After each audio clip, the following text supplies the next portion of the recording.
అన్నపూర్ణ భోజనం hotel and catering.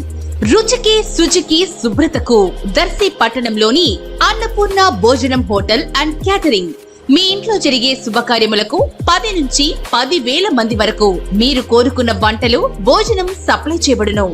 Annapurna hotel భోజనం దర్శి ప్రాంత ప్రజలకి మంచి రుచికరమైన భోజనం అందించాలని దృఢ సంకల్పంతో ఏర్పాటు చేయడం జరిగింది. మా వద్ద కాకినాడ, విజయవాడ, తెనాలి మాస్టర్ చే మీకు నచ్చిన విధంగా భోజనం సప్లై చేయడం జరుగుతుంది. ప్రొపరేటర్ యాదగిరి వాసునాయుడు. మా అడ్రస్ అన్నపూర్ణ భోజనం హోటల్ అండ్ క్యాటరింగ్, రామాలయం గుడి ప్రక్కన, అద్దంకి రోడ్డు, దర్శి. సెల్ 9985738249. మన దర్శి వార్తలు ప్రేక్షకులకు నమస్కారం. వార్తలు సమర్పిస్తున్నది మీ గంగిశెట్టి రామస్వామి. దర్శి నియోజకవర్గ వైఎస్ఆర్సీపీ ఎమ్మెల్యే అభ్యర్థి డాక్టర్ బుచ్చపల్లి శివప్రసాద్ రెడ్డి సమక్షంలో ఈరోజు టీడీపీ దర్శి మండల మాజీ అధ్యక్షులు, బీసీ నాయకులు లాయర్ బల్లగిరి సీనయ్య, దర్శి నగర పంచాయతీ టీడీపీ కోఆప్షన్ మెంబర్ అనమలమూరి చిన్నమస్తాన్ వలి, మాజీ ward member Sheikh Farid, TDP Darsi town secretary Sheikh Ameer Basha వీరు టీడీపీ నుంచి వైఎస్ఆర్సీపీలో చేరి మాట్లాడటం జరిగింది.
బీసీలకు సముచిత న్యాయం కల్పించినటువంటి వ్యక్తి మన నాయకుడు జగన్మోహన్